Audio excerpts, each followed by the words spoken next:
এইরকম একটা পুরুষ সুদর্শন পুরুষ হয় কেমনে? পুরুষের তো সমাজের ভিতরে অভাব পড়ে নাই।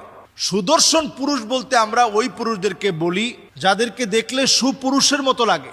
আর যাকে বলা হয়েছে সুদর্শন পুরুষ তাকে দেখলে একেবারে নিতান্ত একটা মহিলা মানুষের মতো লাগে। তো তিনি সুদর্শন পুরুষ হয় কেমনে? সুদর্শন পুরুষ তো তিনি হবেন যার ভুরুটা পুরুষের মতো হবে। কিন্তু যিনি সুদর্শন পুরুষ হিসাবে আমাদের দেশে আসছেন, আবির্ভাব হয়েছেন, আপনি একটু চিন্তা করেন, ওনার বুড়ুটা প্লাক করা, এটা তো পুরুষের ক্যাটাগরিতে পড়ে না। এরপরে আপনি দেখবেন তার দুলগুলা যে কোন জায়গায় পড়া এটা শেষ নাই। এক এক দিন এক এক জায়গায় দুল পরে তিনি। গলার ভিতরে এই পর্যন্ত চেইন পড়া, হাতের নখগুলা এই পর্যন্ত বড় বড় নখ, আবার সেগুলাতে আইল্যাশ আইশ্যাডোর, এরপরে আইল্যাশ আইশ্যাডোর, এরপরে আরো কত কিছু, চোখের ভিতরে যে কত কিছু লাগানো থাকে, এগুলো সব কিছুর নামও আমরা জানি না। তো এই যে অবস্থা, এমন একটা ব্যক্তি যাকে দেখতে নিতান্ত মহিলা মানুষের মতো লাগে, তাকে যদি আপনি সবচেয়ে সুদর্শন পুরুষ বলেন, তাহলে এটা এই জাতির জন্য, একটা মুসলিম অধ্যুষিত একটা দেশে, দ্বিতীয় বৃহত্তর একটা মুসলিম দেশের জন্য এটা লজ্জাজনক। এটা তো আমরা একটা দিক বলছি।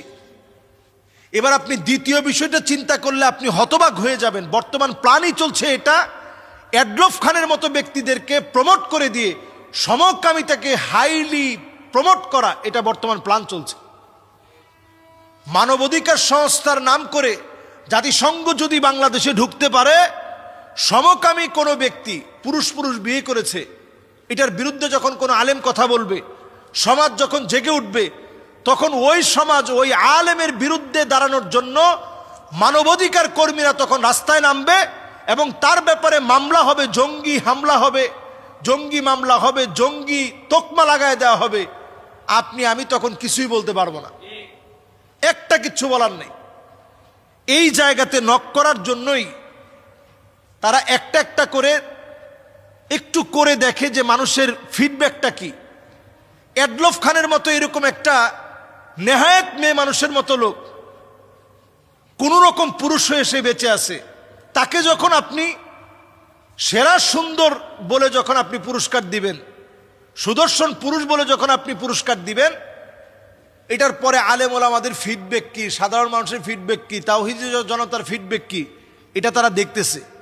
যদি দেখে যে না এটা আমরা খুব সহজে মেনে নিছি, তাহলে পরের ধাপ আসবে যে এরকম ছেলে ছেলে যদি মনে চায় তার মতো এরকম সুদর্শন পুরুষ, যেহেতু তাদেরকে বলা হচ্ছে সুদর্শন পুরুষ, এরকম সুদর্শনের আকর্ষণে যদি কেউ আকর্ষিত হয়, এটাকেই পরিভাষায় সমকামিতা বলে। এটা আল্লাহর গজব আসার অন্যতম একটি কাজ হচ্ছে সমকামিতাকে প্রমোট করা।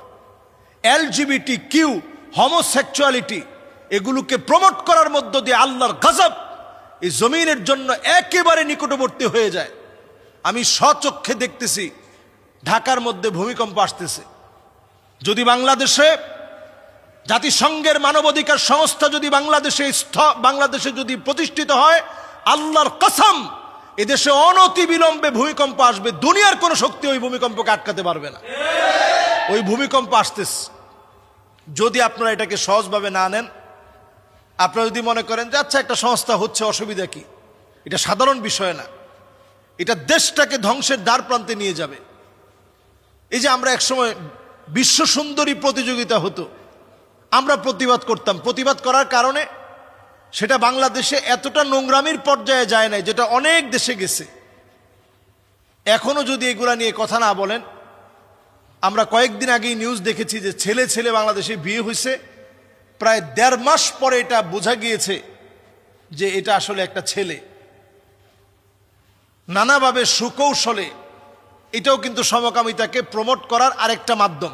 আপনারা দেখবেন যেই মেয়েটা মেয়ে সেজে, ছেলে হওয়ার পরেও মেয়ে সেজে 1.5 মাস কাটায় দিল, আচ্ছা চিন্তা করেন 1.5 মাস পরে তাকে ধরার পরে তাকে কিছু তো উত্তম মাধ্যম দেওয়ার কথা ছিল, কিন্তু আপনি কোনো একটা ভিডিওতে আপনি দেখবেন না যে ওই ছেলেটাকে মারধর করা হয়েছে। এবং দেখবেন ক্যামেরার সামনে ওই ছেলেটা একেবারে হুবহু হাসতেছে, তার কোনো টেনশন নাই। তার মানে এগুলো সব প্রি প্ল্যান। এই প্রি প্ল্যান করে করে দেখতেছে যে এটা নিয়ে মানুষের ধ্যান ধারণা কি, সেন্টিমেন্ট কি, মানুষ এটা নিয়ে কি করে। এই ফিডব্যাক দেখে তারা সমকামিতার মতো ভয়াবহ একটা মারাত্মক ধ্বংস হওয়ার আযাব আসার মতো একটা বিষয়কে এখানে প্রমোট করবে। এটার অনেক উদ্দেশ্য আছে। বাংলাদেশে অনেক খনিজ সম্পদ আছে, এগুলোকে দখল করার জন্য তারা বাংলাদেশকে আযাবের নগরী বানাতে চায়, ফিলিস্তিনের মতো বানাতে চায়, ইরাকের মতো বানাতে চায়, আফগানিস্তানের মতো বানাতে চায়, সোমালিয়ার মতো বানাতে চায়, যাতে করে বাংলাদেশের খনিজ সম্পদগুলো তারা দখল করে নিতে পারে। নামকাওস্তে কিছু টাকা আমাদের দেশে বিভিন্ন সংস্থার নামে ওই সময় আমাদেরকে সাহায্য সহযোগিতা করবে, আর আমাদের দেশের এই মূল শক্তিটাকে তারা নিয়ে যাবে। তো এটা ইনশাআল্লাহ এদেশের মানুষ এটা হতে দিবে না, এবং আল্লাহ রাব্বুল আলামিনের ফদল আর করমে ইনশাআল্লাহ এইটা বাংলাদেশে ইনশাআল্লাহ আমরা হতে দেব না ইনশাআল্লাহ। এজন্য যারা এই জাতীয় কর্মকাণ্ড করেন এদের ব্যাপারে সতর্ক সজাগ হতে হবে। এরা আসলে নানা সুকৌশলে এই দেশটাকে ধ্বংসের পায়তারা করছে। আল্লাহ আমাদেরকে বোঝার তৌফিক দান করুক।